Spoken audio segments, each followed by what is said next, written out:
Dear students, good evening. Welcome to Law Excellence IAS. Let us start the discussion on today's newspaper, that is 12th January 2021.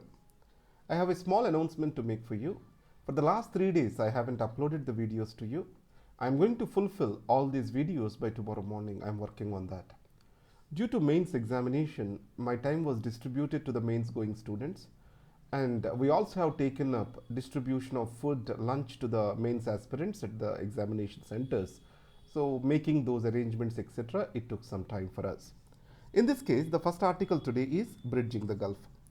In West Asia, the politics, geopolitics are very dynamic. In this case, Shia-Sunni fight is very strong. In previous classes, I told to you that a new axis is developing in West Asia. What is that new axis? It is Iran, Turkey as one axis, and on the other side, Israel, Saudi Arabia, Emirates, UAE, all these countries are on the other axis. In this case, Qatar, it wanted to be close to both the axes, and Saudi Arabia did not like it. And Qatar has a powerful media house ownership that is called Al Jazeera. Now what Saudi Arabia did is, it has imposed these sanctions on Qatar, saying 13 specific actions to be taken. That is, cutting down the relationship with Iran, and second, closing down Al Jazeera. These all are included in that. Qatar did not yield. And finally, Qatar has used the Iran airspace and started paying money to Iran for using that. The Qatar also has military base of Turkey, and this military base got further strengthened. It means with this impulsive action, Saudi Arabia actually pushed Qatar close to Iran and Turkey. Saudi Arabia realized this mistake and they want to reopen the engagement now. Qatar did not yield, and it is the Saudi Arabia which has yielded. So what is the lesson over here? In today's world, coercive strategies in diplomacy do not work. The world has to be built, relations need to be built with a win-win situation with protection of mutual interests. Any coercive action is going to have repulsive repercussions. That is the take-home point. Arrow's paradox in the age of social media. Let us take what the social media did to our lives. Today, when I see my nephew, niece and all these people, they can't keep their fingers away from mobile for few minutes. The attention span has decreased dramatically for the people. So social media psychologically increased anxieties and decreased the attention span. So that's why within 8 seconds an advertiser has to take your attention. You believe that rather than dwelling deep into it. If someone is saying that this is good, that is bad, you don't think onto it. There is so much of information. When you see that, you form an opinion.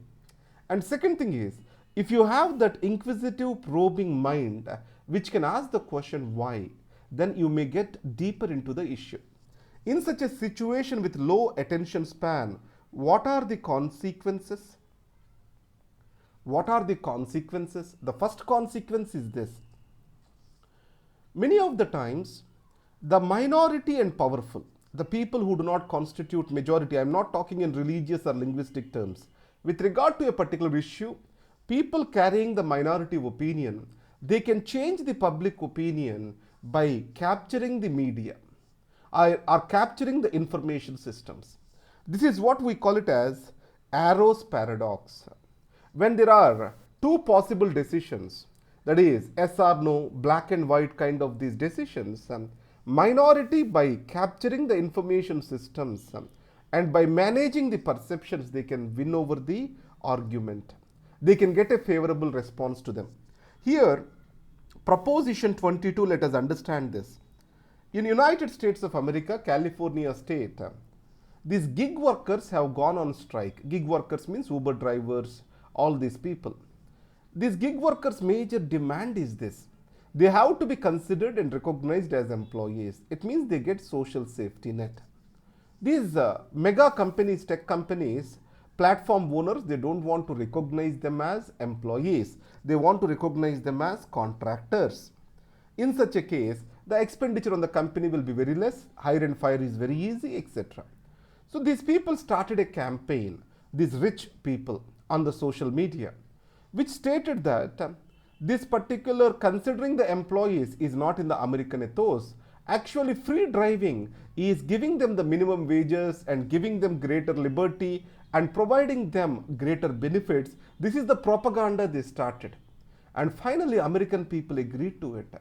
And Proposition 22 finally won, where gig workers today are recognized as contract employees.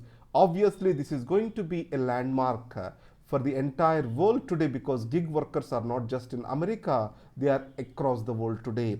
So this is Arrow's paradox. A step back in gender equality. You know, Kamala Hassan's party, it came with a new progressive agenda. That is, domestic work also need to be recognized, identified, and they have to be paid. Mother in home, sister, all these people who are involved with one or the other form of domestic work, they shall get paid. In this case, will it solve the problem of gender disparity? Paying the domestic work. The negative consequences of this will be domestic work and care work becomes the domain of the woman. So it means more legitimacy comes for the domestic work to be in the domain of women. So to that extent, their freedoms will decrease. So domestic work, care work belongs to women. This endorsement is sealed. That is the negative consequence of that. In this case, we need to understand that work is highly disproportionately distributed between men and women. Work is disproportionately distributed between men and women. In this case, women bears the brunt of the work. So let us see. Recognition of work is one thing, reduction of the work is another thing, and sharing or redistribution of the work is another thing. These are the three strategies. So recognition of the work may be possible by paying some amount, but other two things, reduction and redistribution, if they do not exist, women may suffer due to this proposal rather than gaining out of it. These three R's have to be addressed for women. That is the take-home point. A safety net. When I ask you a question, what is the most affected thing due to COVID-19? People may say different things. For me, it is education. Now, poverty has increased like never before. And this is going to keep many of the children out of school. Dropouts are expected to be increased. And girl children are going to face the brunt of it. 320 million, 32 crore children are expected to drop out of the schools. It means painstakingly brought in improvements will be lost, and learning loss is going to be the hour of the day, or going to be the issue of the day. And second thing is, government has to take a proactive action over here. The first thing is providing for financial benefits to the poor. And second, children shall be incentivized to go to the school. In this context, no detention policy which was there earlier, it has to be brought in back. And special focus has to be brought in towards girl child retention and enrollment. These are the things we need to do. Finally, the point is, it is the poverty which is keeping the children out of the school. It is not lack of interest. If you give quality of education and livelihood to the parents, this problem will be solved. Next is Dialogues for Democracy, Lessons from Rajasthan. Here the most important statement I am going to talk to you is, deliberation and debate is the way you stir the soul of the democracy. This is the civil rights activist Jesse Jackson's statement. Debate, deliberation stirs the soul of the democracy. So in this case, farm bills are passed without debate and discussion with the stakeholders.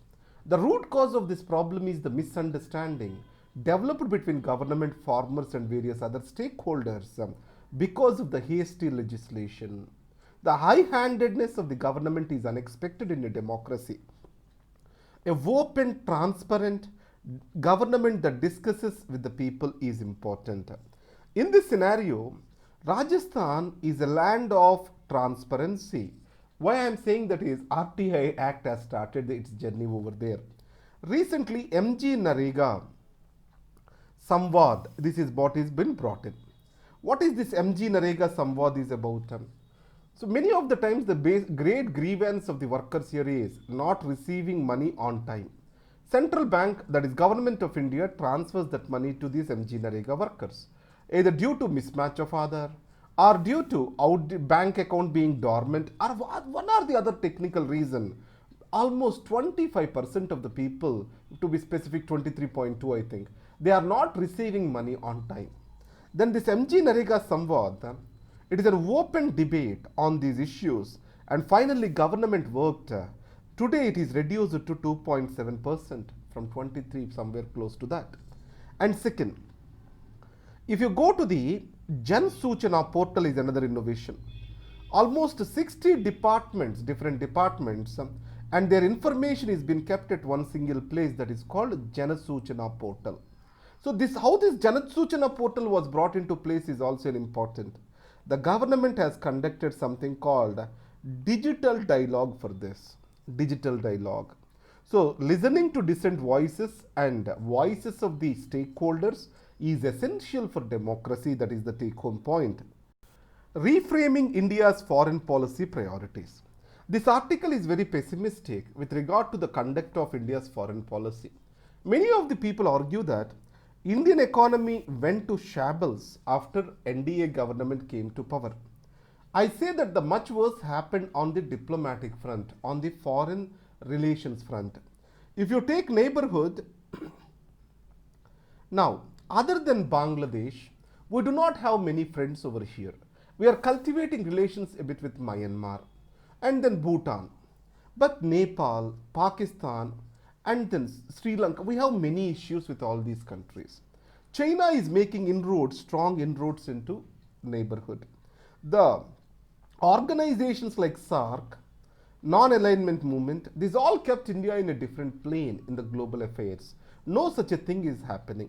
So BIMSTEC, the government wants to replace SAARC slowly through BIMSTEC, but that did not happen, and BIMSTEC did not grow. And government is in a mood that across the West, anti-China sentiment is rising due to COVID, but it do not appear that way. If you see this week, EU and China closed a deal, EU-China Comprehensive Investment Agreement. So this Comprehensive Investment Agreement is a thing that many of the countries cannot ignore China. And the second, if relations between India and China gets worsened, South Asian countries are ready to take sides. And China, Pakistan became close to each other like never before. On the other hand, United States of America is still non-committal. Iran, once we had a lot of warmth in our relations with Iran. The same is the case with Russia. So today that warmth is missing. These countries have moved close to China. Iran, 25 years of friendship treaty, strategic agreement was made through China or with China. And after that, why India is losing? In this case, ideational vacuum, that is the word used. It means India, what it is giving the world, how it is driving the world, how it is looking the world for future, it has no direction. And second thing, perception of the world on India is changing. Previously, India is seen as a country that is based on principles, but today that is getting diluted. And India being moved away from the SAARC, etc., it is also not sending good signals. Today, multilateralism is increasing, and these kind of groupings are the basis for global business. India is not part of RCEP. So this kind of decisions are putting India on back burner. That is the expression given over here. Regulators not taking any shortcuts in ensuring safety of vaccines. Today, once the vaccines are administered, India have a system in place after or adverse effects following immunization, AEFI. If you remember, COVID vaccine is the only vaccine in India which is being given to adults. This is the first time India's immunization program is gearing up for this. And this COVID vaccine is coming with emergency use authorization. Covaxin, it is not yet proven completely. Our third phase trials are not completed. And here, this man assures us that all the vaccines are safe and particular protocols are being well tested by the committee, specialist committee. In this article, PM-Kisan is in news. PM-Kisan is to give 6,000 rupees to all eligible farmers. Previously, it was limited to farmers having land up to 2 hectares. Now, this has been done away with. But certain exceptions still exist, like people who are paying income taxes, who are getting pension more than 10,000 rupees, and all these people. But 1,364 crore rupees is given to these wrong accounts, wrong beneficiaries. Government wants to collect it back. Now, Supreme Court intends to stay farm laws. Stay. So, does the Supreme Court have the power to stay the laws passed by the Parliament? Now, if a law is unconstitutional, see carefully. Supreme Court can declare it as null and void. Null and void. So, while the proceedings are on, Supreme Court generally allows that law to work. In this case, is this not judicial activism, Supreme Court involving with farm laws? Our Supreme Court can review the farm law under judicial review, but pending the judicial review, Supreme Court staying the farm laws, it can be stated as judicial overreach. These are the articles for today. Thank you very much.